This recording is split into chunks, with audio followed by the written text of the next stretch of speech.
días. Bueno, pues mandamos un saludo por ahí a todos los que nos están observando a través de todas las redes sociales de Multimedia Michoacán y a través de La Perrona Radio. El día de hoy vamos a continuar hablando sobre las emociones y sobre las funciones. Si recuerdan, en la cápsula pasada hablábamos de qué pasaba cuando no respetábamos esas emociones. Y bueno, pues hoy le damos lugar a todas las emociones en general, pero no solo enfocándonos en las displacenteras, sino también qué pasa cuando no respetamos esas emociones, todo eso que surge en nosotros, que mencionábamos la cápsula pasada.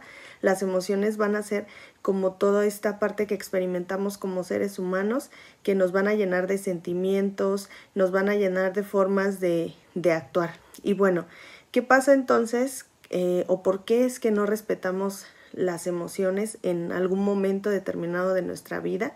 Cuando hablamos de respeto, vamos a hablar del momento en el cual nuestros padres, nuestras figuras de amor primordiales, que es papá y mamá, nos enseñaron a valorar esa emoción, a valorar todas esas partes que del niño surgen, y entonces si fueron juzgadas o no, o si fueron castigadas esas emociones, será importante para saber cómo es que desarrollamos la concepción de cada una.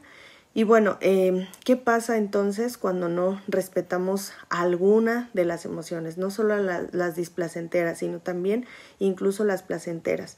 Primeramente, pues los niños van a buscar recursos a través de lo que serán mecanismos defensivos que le ayudarán a solventar todo esto que en algún determinado momento le dijeron que no era bueno que apareciera.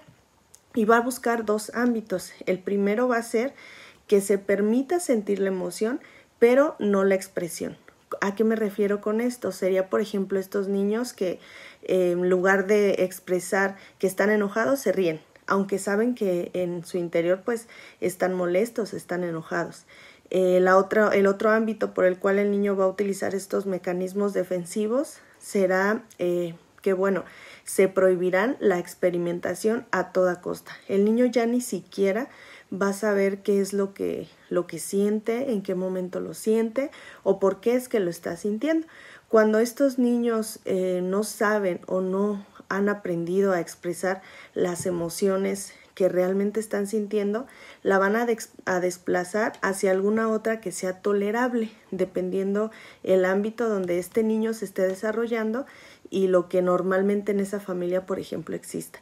Ejemplo, hay familias donde pues la tristeza no es como parte de aceptable dentro de ese vínculo familiar, y entonces a lo mejor el enojo es lo más aceptable. Entonces el niño aprenderá que en este momento o en ese lugar donde se encuentre de su vida no podrá expresar la tristeza, pero sí el enojo. Entonces el niño va a reemplazar estas emociones que sean más tolerables o más aceptables en esta parte más familiar. Entonces, a lo largo de nuestra vida, desde que somos niñas, niños, vamos creando como un canal de creencias, un sistema de creencias que va avanzando y se afianza en el momento en el que nos convertimos en adultos. Y al llegar a la adultez, entonces ya sabemos cómo tenemos que actuar en base a eso que nos hicieron respetar, a esa emoción que nos hicieron respetar o esa emoción que no. Entonces, todas estas emociones que van a estar como cegadas en el adulto, que no se les va a permitir la expresión, van a tender más bien a explotar en algún determinado momento de nuestra vida. Puede explotar desde el ámbito del vínculo con las demás personas, entonces en esta relación con los demás, o puede explotar en el momento donde se va hacia algo físico, hacia el cuerpo. Por ejemplo, cuando se desarrolla una enfermedad, que como les decía, vamos a dedicar una cápsula completa a hablar de algunas enfermedades que surgen a raíz de este no respeto de las emociones. Entonces, las emociones no expresadas se van a acumular cada día más, cada situación en la que estemos pasando, y entonces a final de cuentas van a buscar una vía, que será la vía con las relaciones con las personas o la vía a través de una enfermedad, o sea, a través del cuerpo. Y bueno, conforme vamos acumulando estas emociones, vamos a poner un ejemplo. Por ejemplo, puede ser desde el ámbito de la relación con las demás personas, cuando estamos con alguien y de repente, sin motivo alguno, sin algo que realmente sea significativo, la persona explota y se enoja, ¿no? ¿Qué pasó con esta persona? Puede ser que esté acumulando eso que le dijeron que no debía hacer. A lo mejor era prohibido el enojo en esa familia, el enojo en esos papás desde la concepción que los papás tenían, y entonces posiblemente esta persona desde pequeño estuvo teniendo ese sistema de creencias donde el enojo no era permitido, y entonces al estar siendo cada vez cegado o cada vez no manifestado en algún momento de nuestra vida, va a explotar, y entonces explota de la peor manera, ¿no? En circunstancias donde realmente pues podemos decir, bueno, es que no era para tanto, no era para que hablara de esa manera, etcétera, ¿no? Entonces es importante saber que el sistema de creencias ha llegado a acumularse tanto que llega el momento donde se explota.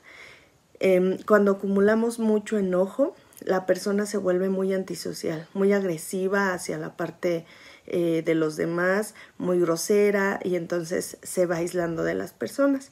Cuando acumulamos mucha tristeza, la persona va a tender a ser muy depresiva.